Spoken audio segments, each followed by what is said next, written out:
Healthy citizens are the greatest asset any country can have. A very healthy good morning to one and all. This is Radha Srinivas, and I'm here to discuss the first chapter of History, Grade 9, the French Revolution. French Revolution took place in 18th century, and today we are in 21st century. So what is the need to learn French Revolution? What is the importance of French Revolution? Historians regard the French Revolution as the most important event in the human history. French Revolution emerged with number of ideologies like liberty, equality, and fraternity. French people unitedly overthrew absolute monarchy and established republic. So today, at this juncture, we Indians need to be united and fight against COVID-19. Let's move ahead. So today, in the first part of a French Revolution, let's learn three topics. The French society during the late 18th century, the struggle to survive, a growing middle class envisages and end privileges. So these are the three topics we are going to discuss today. What happened on 14th July 1789? King Louis XVI commanded the army to move into city, and rumors spread that King soon going to order the army to open fire on public. So nearly 7,000 men and women gathered, formed army and attacked many government buildings in search of arms. Several hundred people stormed into the fortress building, Bastille prison, and demolished it, killed commander, and released 7 prisoners. They hated the Bastille prison the most because it was a symbol of despotic power of king.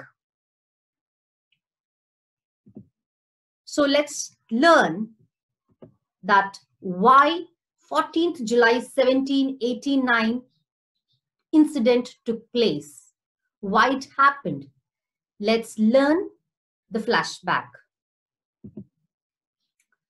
French society during 18th century. Louis XVI ascended the throne in 1774, and he married Austrian Princess Marie Antoinette. He belonged to a Bourbon family. He was just 20 years old when he ascended the throne, and he found that the treasury was empty. Moreover, Louis XVI was a clumsy personality, never have a good connection or connectivity with the French people. And they lavishly enjoyed all the privileges in a beautiful palace known as Versailles, Palace of Versailles. This palace was spread across acres of land, and for its maintenance, they needed huge amount. French society was divided in 3 estates. Varna system in India, we had Brahmanas, Kshatriyas, Vaishyas, and Shudras. In the same manner, in French society, the French society was divided into 3 estates: clergy, nobility, and the third one, other than the clergy and nobility, will fall under the third estate. The first estate, clergy. Clergy were the official members of church who used to run churches. All those members come under the first estate. And the second one, nobility. Aristocrats belong to a royal family, come under the the second estate nobility. And the third estate was divided into three categories. The first one is a prosperous, there is a big businessman, a merchant, courts official, lawyers, little educated. And the next category, peasants and artisans, and the least were small peasants, landless laborers, and servants. Do you know that clergy and nobility had the privilege by birth? What does that mean? They were exempted from paying the tax. 90% of population were peasant, and 60% of land was owned by clergy, nobility, and the rich category of the third estate. The prosperous category of third estate owned 60% of land. This third estate paid all the taxes. The taxes were borne by third estate. There were number of taxes levied on third estate. That is a tithus, teeth, a tax levied by the church. Tithe, a tax to be paid directly to the state or to the nobles. And there were indirect taxes too that were levied on the daily commodities, daily consumption commodities, like salt and edible oil or tobacco. So all these taxes were borne by the third estate. How injustice it was. So the third estates was suppressed by the clergy and nobility. Even the nobles enjoyed a feudal privileges. Feudal dues, they used to extract feudal dues from peasants. They forced peasants to work in their farms, in their fields, and whenever required, they should serve in the army and even work at home. That was a pathetic condition of estate 3. And the creditors lended money to the state, and now they started charging a high rate of interest, that is a 10% of interest. For all these, they needed a huge amount. The revenue was less and the expenses have become more. Moreover, to meet the regular expenses also, they need the amount. Regular expenses like to maintain army, to run universities. So all these thoughts made Louis XVI to increase the taxes. And one more, a very important cause for French Revolution, that France always involved in a long years of war. You know that France and Britain were rivals. So when Britain controlled the 13 colonies of America, France supported America to get independence of those 13 colonies. And Britain officially declared independence for 13 colonies in the year 1783.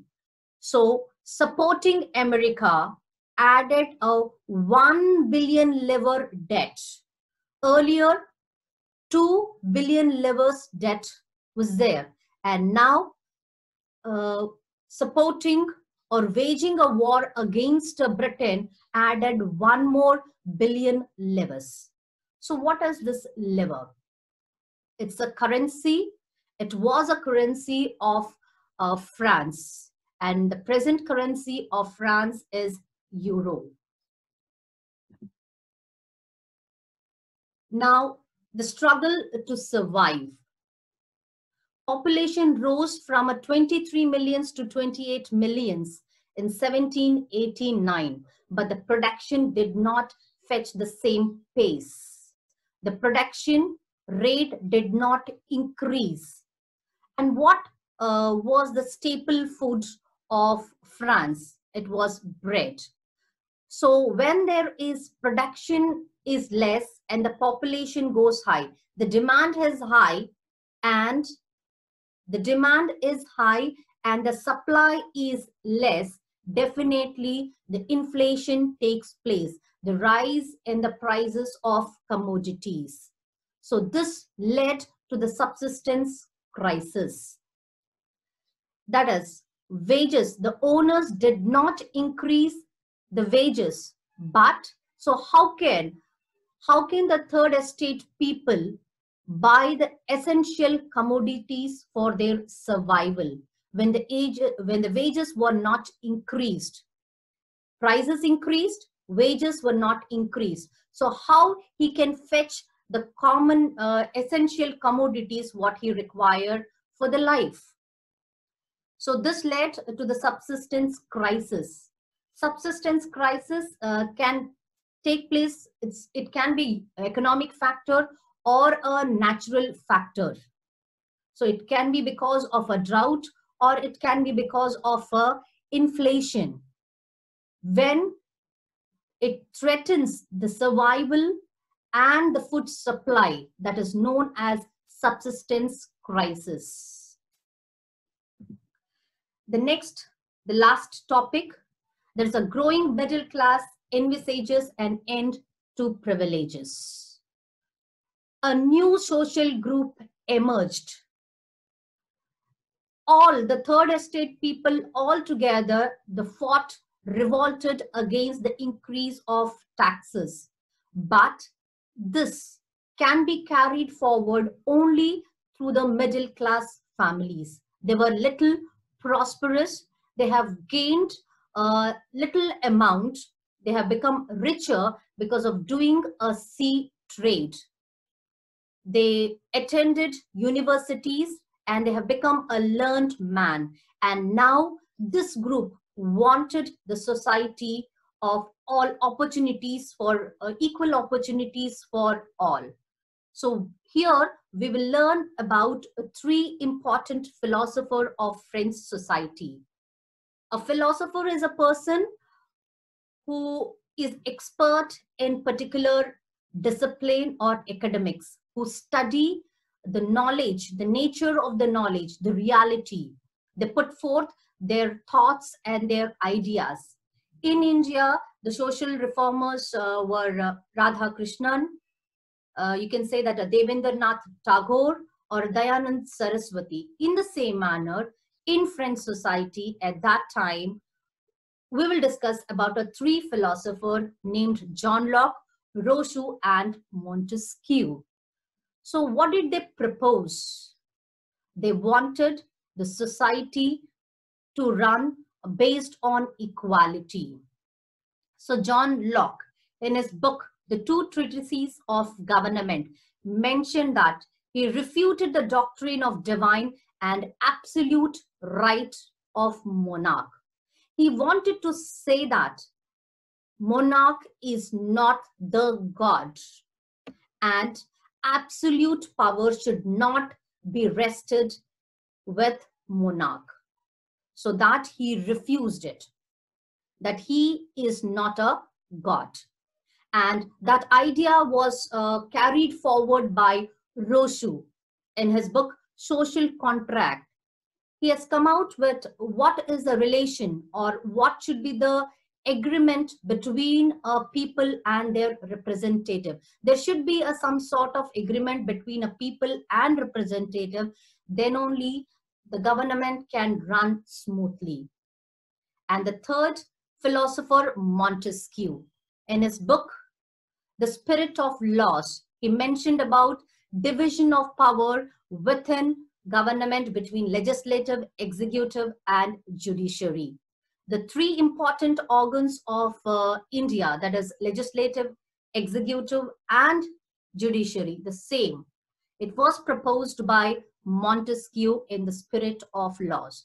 So horizontal distribution of power. It should not confine to one particular organ. The power should not confine to one particular organ. Instead, he wanted the horizontal distribution of power. There is a legislative, one who make laws. executive, one who implement laws, and judiciary, one who protects law. So this is how these ideas were thoroughly discussed in a saloon shop, in a cafeteria, and newspaper was read aloud so that even the illiterate can grasp the ideas of these philosophers. So today we have come to the end of the session part 1. So 5-mark questions, causes of French Revolution. You can go through it. Have a great day ahead.